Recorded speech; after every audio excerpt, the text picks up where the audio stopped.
এই যে দেখো এত পেঁপে গাছে থেকে নিয়ে আসছি। পেঁপে দেখো একদম পেকে গেছে। এগুলো আমার বাগানের পেঁপে। তো আমার মনে হয় তোমরা এরকম পেঁপে বাগান করে নিবা। পেঁপে কিন্তু সারা বছর পাওয়া যায়।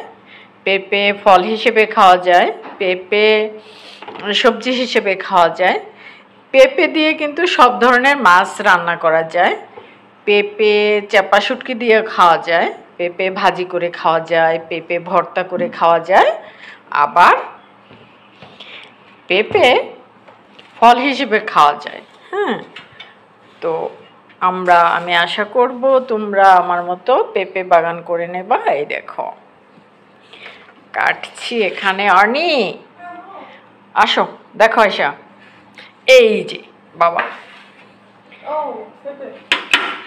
পেঁপে ধরো, তুমি আসো।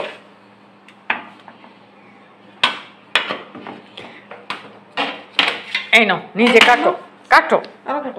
তুমি কাটবা, আসো, হাত দিয়ে আসো, খাওয়ার জন্য প্রস্তুত হও। খাওয়ার জন্য প্রস্তুত হও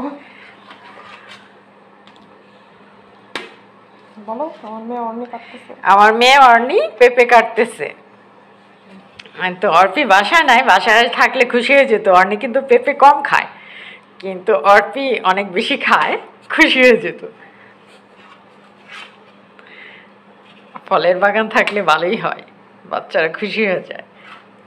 আর পেঁপে গাছ কিন্তু খুব বেশি জায়গা লাগে না, মানে বাড়ির সামনে উঠানে কিন্তু পেঁপে গাছ লাগিয়ে দেওয়া যায়। উঠানে কিন্তু পেঁপে গাছ হয়, ভালোই লাগে।